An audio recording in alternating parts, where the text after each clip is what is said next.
to eat the dream. You have to sleep the dream. You have to dream the dream. You got to touch.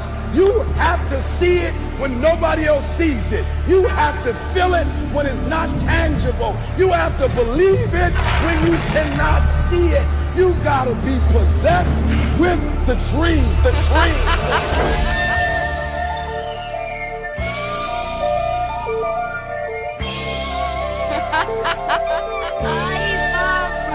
Poppin', y'all. It's your boy One Tree Rock. Like, comment, and subscribe. Give me a little feedback. Y'all know how that go. Alright. So tomorrow is the official team training camp start date. And I'm pumped, bro. It's like, I'm pumped for everything that's about to happen, man. Because I feel like my team about to put that work in to get us where we need to be for the season. And we're going to surprise a lot of teams. I've been saying that since the offseason, since after the draft, basically. I've been saying that since after the draft. And I feel a little bit more comfortable because we added another CB2, Steven Nelson. I'm not a big Steven Nelson fan, but it's like, dude has quality starts in the NFL. We didn't have that on the other side besides Avonte Maddox. And I don't really like him outside on the island, on the corner. He's more of a nickel corner or a safety. He's one of those guys. But he can't. Avonte Maddox is like 5'9". Going up against 6'3", 6'4" wide receivers is never going to work. So I'm happy that Howie Roseman went out and picked up a Steven Nelson. And I feel like, to me, Howie Roseman had a great offseason so far. A great offseason. I mean, I know all the stuff at the beginning with the Carson Wentz, Doug Peterson thing like that. Everybody, it was like up and down. But ever since then, Howie Roseman has bounced back with the draft, bringing in a Devontae Smith, bringing in a Landon Dickerson. I mean, this is the draft and whole. I mean, he filled a lot of holes, and the only really area we felt like we were still weak at was the cornerback situation, and he addressed that. So I give Howie Roseman a straight A.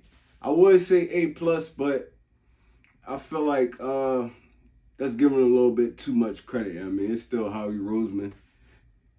You never know. He'll do something to mess it up before the regular season start, probably. But as far as right now, I feel like Howie Roseman has done a great job with bringing in talent to fill holes that we needed at the linebacker position, safety position, both cornerbacks. I mean, he brought in Darius Slay last year, but still, the cornerback spots, D lineman. With the draft of the D lineman we drafted. So it's like, you can't really, it ain't too much bad you can say about Howie Roseman right now. So I give him an A. I mean, an A this offseason. And I feel like Howie Roseman does a lot of stupid stuff. I'm not really a big Howie Roseman fan. He does a lot of stuff that we think is stupid. Like drafting Jalen Hurts in the second round last year after you paid Carson Wentz all that money. That wasn't really I don't think that was smart. There's a couple other moves I don't think was smart, but I mean, it is what it is. There's a whole new season, a whole new regime. It's just a whole new Philadelphia Eagles team and whole. So I can't do nothing but be optimistic. I can't even wait to see a preseason game. I'll never be pumped about probably the first one. I'll watch like the first 2 quarters of the preseason and I'll be like, all right, it's time. I'm ready for the regular season to start. But I really want to watch these preseason games this year. I'm really psyched about watching all of them because I want to see. I know in the preseason you don't really show your hand too much. You run a lot of basic mellow stuff. That's cool. I just want to see how this team plays together. I'm amped up right now. And being as though training camp starts tomorrow, I want to get into this a little bit. The training camp battles that we are about to see. I mean, because there's some good battles that's about to go down. And we won't know who wins the this job or that job until week 1, but I want to know the progress from camp. I'm going to the 2 open practices. I'm going to see it with my own eyes. I just want to see. And I'm going to start off with the first one. And this is the most glaring battle, the most intense battle I think it's going to be. And that's Jared Mailata and Andre Dillard.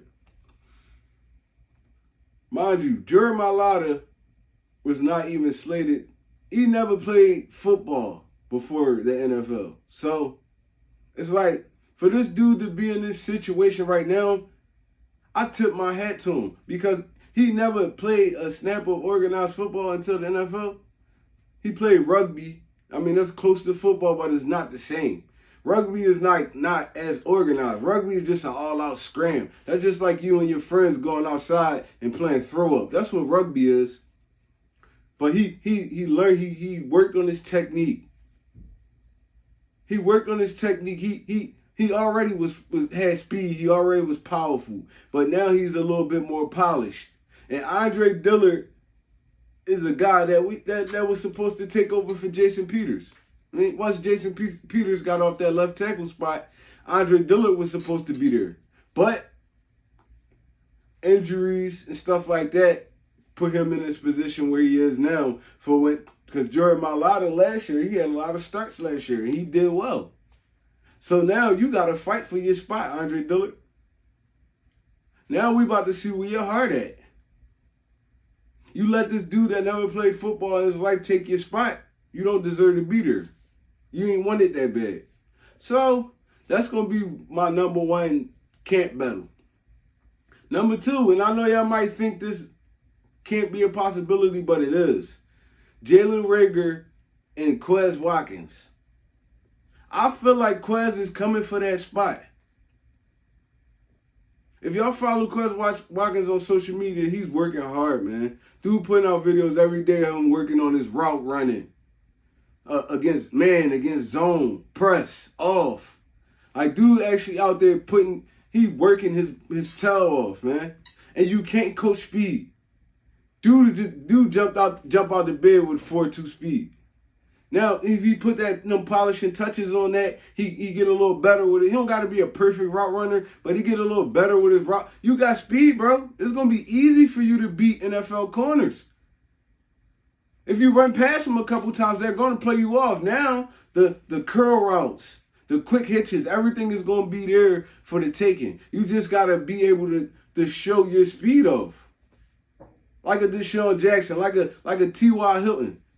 People are so scared of them dudes running past them that they bail out. They bail out to the extreme. They bail out to the extreme, and all they gotta do is plant their foot and come back. That's 10 yards every play. Every time, for real. Every time, that's 10 yards. So, and Reagor, I'm a Reagor fan, man. I like Reagor based off the talent and stuff like that, but he got to show us that he actually going to lock down that slot position, because he got Greg Ward behind him. He got Quez behind him. Them two dudes, Greg Ward is great in the slot. Quez Watkins probably going to be an outside receiver, but I feel like he can do it from the slot too, him and Devontae Smith. So Reagor is going to have to earn his spot on the field. He's probably going to start off at the starter, but it's going to gradually start turning into a battle if Quez come out there and he busting his butt. But he come out there and he's doing what he had to do on the field. I mean, he's impressing the coaches and stuff. Reagor gonna fade real quick if he ain't doing his thing. So yeah, that's my number 2 battle right there. Quez Watkins versus Jalen Reagor. My number 3 battle, and this is between 3 different players.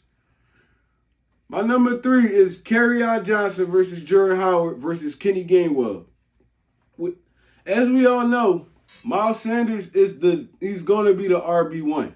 That's already stamped, and unless he gets injured in like the off season or preseason, or he gets injured. Period. He's going to be, if he's scheduled to play, he's going to be the RB1. Now we got to find who's going to step up and be that RB2. You get me? Jordan Howard, Kenny Gainwell, Kerryon Johnson. It's going to be a tight battle between those 3. Gainwell is a rookie. These other two dudes got experience, but Gainwell is an explosive running back that can come in and play out the slot. He played receiver in college at the beginning of his career in college. He played wide receiver. So he knows the ins and outs of playing wide receiver and the running back position. He's just an athlete. He's just an explosive dude. You can put him on kick return, punt return. He's an explosive dude. Kerryon Johnson he's a polished NFL back. He can block. He gives you everything. He can block. He runs hard. He can catch out the backfield. It's like, and Jordan Howard is just a bruiser. So somebody gonna have to step up and take that spot, that number 2 spot. And me personally, I feel like it's gonna be Kerryon Johnson with Gainwell right behind him, and Howard might be the odd man out. But I love Jordan Howard, man. I feel like in the Doug Peterson era, we used Jordan Howard wrong. We used him wrong. Dude in Chicago was rushing for 1,000 yards a year. He come to Philadelphia now. And that's when his career just started going downhill after that.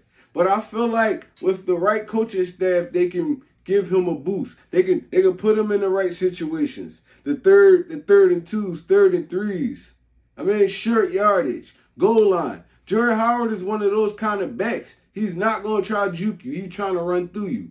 And he's north and south. Kerryon Johnson like that too, but he got a little more wiggle to him. And I don't feel like he challenges dudes enough. I feel like he tries to run around dudes a lot. He can give you that on the goal line and stuff like that, but I feel like he's more of who can I compare him to? I don't really got a comparison right now, but he's one of those dudes that he can give you power and he has speed and elusiveness. So I feel like if our coaching staffs could put these backs in position to make plays, like put the system to where they running backs can make plays out of that system, I feel like a Kerryon Johnson and a Gainwell would be crazy. That'd be a crazy 1-2-3 punch. Miles Sanders, Kerryon Johnson, Gainwell. But I'm not counting my guy Jordan Howard out, man. I feel like he's going to shock a lot of people this year and step up and probably compete for that RB2 spot. All right, that's number 3. My number 4 camp battle is going to be Avonte Maddox and Zach McPherson for that nickel corner position. Avonte Maddox, I feel like early in his career, he showed a lot of flashes, man. Early in his career as rookie year. Mind you, he was playing safety, nickel corner, outside corner. And he was like, he handled all of those situations well. But as the years start going on, it seems like he lost confidence in himself. I feel like Avonte Maddox is still a good cornerback. He's still a good cornerback. He just lost a lot of confidence in himself with the injuries, them putting him on 6'4", 6'5" receivers. They going up, mossing him and stuff like that. I feel like he lost a lot of confidence in his game. And I feel like Jonathan Gannon is going to help him get that spark back. I feel like Jonathan Gannon is going to help him get that spark back. And Zach McPherson is an impressive rookie, man. I can easily see that battle going all the way down to the wire because Avonte Maddox ain't earned his spot yet on this team. I don't feel like he put enough work in to earn his spot on this team. So I feel like if a dude is really impressing those coaches, they can step up and take that nickel spot. So Avonte Maddox is going to have to show up. He's going to have to show up. I don't feel like with this regime, nothing is going to be handed to you. You're going to have to compete. And if Avonte Maddox won it, he's going to have to step up and go get that thing. Because McPherson, from what I've been seeing from Zach McPherson with his Instagram and stuff like that, his social media, dude been putting work in. He be out there every day putting that work in that corner. Going up against, inviting wide receivers from the NFL out there, going up against them one-on-one, like learning the ins and outs of the game. You're not really going to learn like that because you got to have game experience, but that's a good first step. You don't really see that out of too many rookies. So I feel like he's coming to try to claim that spot. So Avonte Maddox is going to have to work. You're going to have to work, bro. All right, that's my number 4. For my 5th and final camp battle, I'm going to have to go with the linebacker position. Sean Bradley, Eric Wilson, TJ Edwards, Alex Singleton. I don't feel like none of those spots are solidified right now. Even Davion Teller. I don't feel like none of those spots are solidified. Even Stevenson, the rookie. Because they're basically saying he's going to be a linebacker / safety. Cause maybe he can make enough plays in training camp to step up and take that spot. You never know. I just feel like that all out, that linebacker battle is going to be vicious, man. It's going to be vicious. Because Bradley, I know for sure, Bradley's a Temple guy. He got that Philly pride. So he's not coming out there to just be a backup. He coming out there to try to take that spot. Dude was an alpha dog in Temple. He was their best linebacker, one of the best linebackers they ever had. So I know he's not going to just going to sit back like, all right, I know I ain't going. He coming for that spot. And Eric Wilson is a wily veteran. So, but I don't know. I don't really know his mindset. But I know him being a wily veteran and being a dude that wasn't really he was a start. Like he came in at spurts when Allen Barr went down. I mean, when Barr went down, when Eric Kendricks went down, he came in and he filled in. He did a great job. So, but he'd never been penciled in as a starter. So I know he's coming out there to work. TJ Edwards was a dog in college. He was a dog. He was an interception machine. I know he want that spot. He want to be on the field. And I like Davion Teller, he's still in the project phase of his career. But who knows how big of a jump he's gonna make during the offseason. So, I mean, I feel it's gonna be exciting, man. It's gonna be exciting. And I can't wait. I can't wait to go to the open practices and see these guys work. See them work. See them, flying across the field. See Nick Sirianni out there going crazy like how they've been saying. I gotta see. Once I see this, and I get the feel for this team, bro. I feel like we gonna. I feel like I got us winning double-digit games, 10 or 11 at the most. I got us winning double-digit games. We're gonna surprise a lot of teams. So, I mean, with that being said, bro, it's like, how could you not be hype about this season, bro? Even if you're not, like, you don't really got a good feel for them, or you want to see them first, it's still gonna get you hyped up. Get up to watch. We got three young studs on offense: Devontae Smith, Miles Sanders, Jalen Hurts. They all, like, I feel like this offense is gonna be explosive, bro. It's going to be explosive. Like, who can I compare them to? I feel like only team I can really think of is those teams with Michael Vick, with LaShawn McCoy, Deshaun Jackson, Jeremy Maclin. All I can think about is those teams.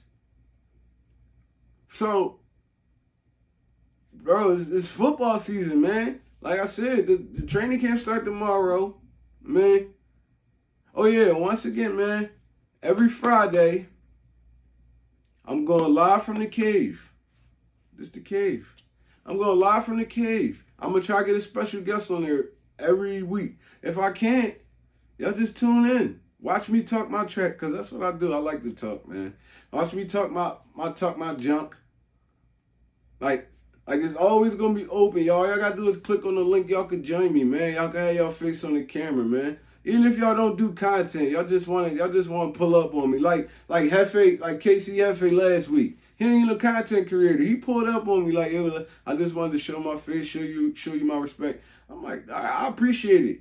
I mean, if you know football, pull up on it. I mean, pull up on the live. I mean, you a Cowboys fan, Redskins fan. I mean, not Redskins, I apologize. Football team fan.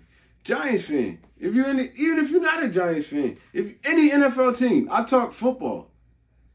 It could be any NFL team. So, with that being said, it's your boy One Trey right out. I'm out of here.